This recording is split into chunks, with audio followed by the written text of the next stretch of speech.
Have your walks usually started off on a pretty chaotic note? And yes, maybe like halfway through your dog calms down, but you'd like it to be nice from the very beginning. Today we're going to be talking about how to set your walk up for success from the very beginning, not just when your dog is nice and tired. Welcome back to day 15 of our 30-day loose leash walking challenge. My name is Kristen from Salty Pet. Usually when we go to clients' homes and we say, pretend like we're not here, just give us an example of how you are prepping your dog to leave. Unfortunately, most of the time, everybody's asking their dogs, do you want to go for walkies? And we're getting them really excited. So we don't necessarily need a calm dog, but we do need one that has a little bit of a better headspace before we actually leave. So the first thing we do is definitely don't get your dog super amped up for walks beforehand. Be sort of the role model that you want to see out of their attitude when you leave for the walk. Particularly those of you who are practicing not jumping up on visitors and starting your walk off nice and just a little bit calmer. Remember that the most important part of your session, where the dog has their highest arousal or excitement, is going to be at the beginning of any session, whether it's the walk or whether the novelty of a new visitor comes. So that's the most important time for you guys to be switched on as owners and setting the standard for your dog. So up to this point in the challenge, we have done quite a lot of activities with the leash on at home. So I'm hoping that the leash itself does not create the excitement, over-excitement, I should say, that we want your dog to have at the beginning of the walk. If that's still the case, a really easy thing that you can do throughout the day is literally just put your dog's leash on them. Don't go for a walk, take it off. And so what that is going to do is desensitize the leash, meaning if your dog holds quite a lot of energy around the leash, thinking that they always go for a walk, because in the past they always have, we're just going to desensitize that sometimes the leash goes on and we don't go for a walk, and that's going to help out with their excitement at the very beginning. So again, in a minute, you'll see the demonstration that we do with Arlo, the Staffy. It was our very first session with him. So you can see that it did take a little bit of time for us to actually leave the house. Big one for today is just make sure that you have patience. A lot of times people are thinking that they want to set their dog up for success, okay, I'm really gonna work on it this time, but we accidentally let them get away with some of the overexcited behaviors that they're showing us by going, let's just get going. So for today, if all that you do is leave your gait on a calm note, that's gonna be exactly what I want you to focus on for today's exercise. So you're gonna set yourself up either at your front door or gate, whatever you usually leave from. And honestly, I don't care if you ask your dog to sit or just to hang out. I prefer that when we leave, the door or the gate opening should not be the reason for the dog to leave, but I also don't want to use too much obedience. Really, the least amount of obedience that I can use and the more liberty that the dog can be in means that they are making the right choices. So you'll see that I don't actually ever ask Arlo to sit when the gate opens. You can do this maybe for the first few times, but really I want you to give the feedback with the gate that you'll see. So he tries to bust out the gate before he is given the cue to, and then I just close the gate on him. So again, this is where a lot of patience and timing can come in. The dog's gonna be on the leash, so you can block them from going out the door. Try to use the least amount of obedience that you can, but if you need to, for the first maybe week or so that you're trying this, you can put your dog in the sit. But I really want to see if you can push them into a liberty state so that the dog is actually making the genuine choice not to leave the door or gate until you allow them to. You'll also see that Arlo was very excited leaving the gate. So on the very last repetition, because he was struggling just that little bit, I did show him hey, maybe you're confused and have never been shown how I want you to leave the gate before. So I actually did use a little bit of food to go hey, this is the new standard of what I want you to do. So if you find that you and your dog are struggling, again, pull it back, give them the benefit of the doubt, make sure that they understand the way that you would like them to leave, rather than just showing them, hey, this is how I don't want you leaving.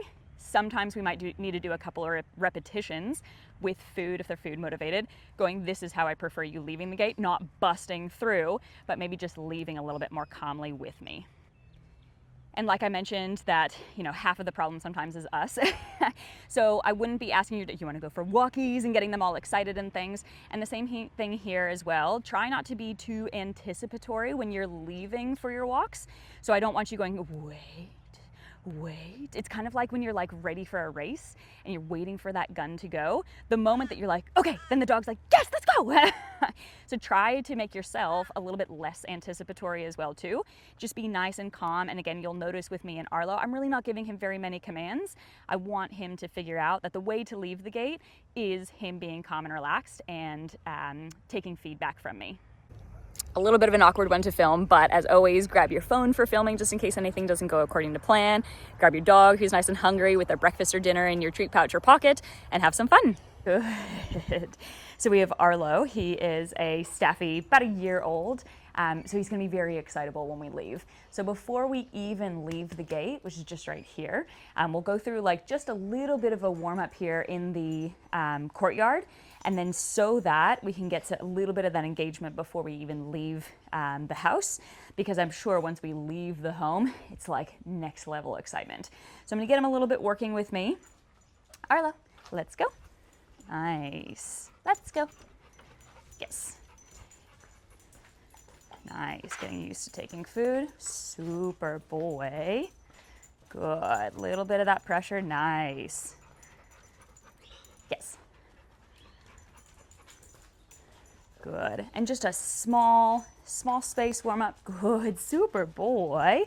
We can do it even a little bit further in the backyard here. Nice, let's go. Got a little bit excited going into that kind of backyard area. Good. Good. Nice. Yes.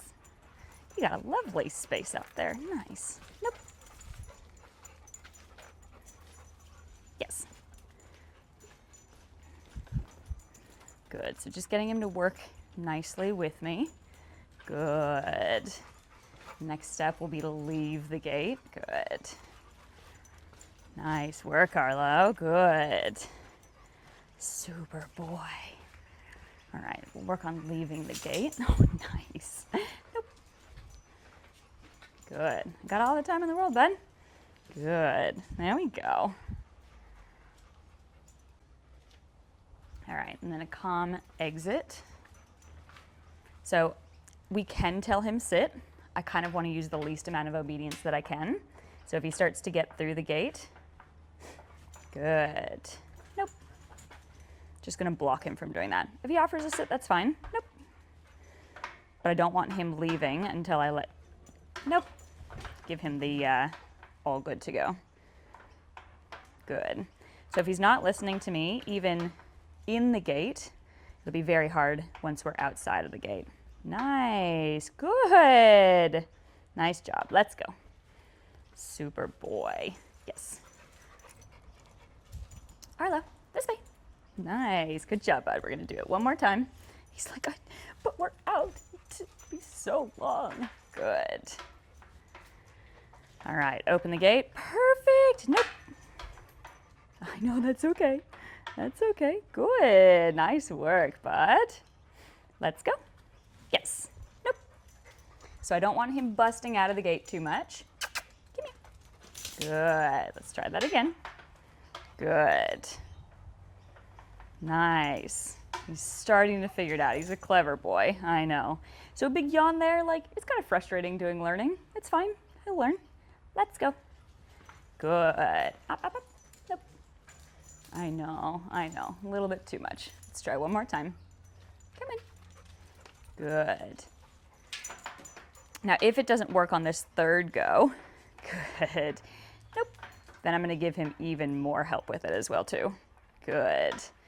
And being that this is Arlo's first session, it's a lot going on. Let's just readjust that for you, bud. Good. Nice, let's go. Nope. All right, so I'm gonna give him a little bit of the benefit of the doubt. Let's just do one more, and I'm gonna help him out through that. Good boy. Nice, good boy. Nope. Nope. Good. So remember, I don't care if he sits or stands or whatever, I just don't want him busting through the gate. So now I can use a little bit of food luring. Let's go. Yes. This is the way that I want you to leave. Yes. Nice. And just already starting to get that marker going as well too. I know, these look like fun toys, don't they? Good boy. So if we can't get him out the gate nice and calm, it's probably going to be the first step of like, this is how we're coming into the walk, is going to be very excitable. So if we can just take a breath, let's make sure that we leave appropriately so that when we're ready to start doing our warm up now, he's like, oh, this is the same thing that we were doing like at home, but now we're doing it out and about. Arlo. Nice, good boy. If you found this video helpful and you want more videos like it, please subscribe to the channel and we'll see you next time. All right, my boy, you ready? Good. Bye.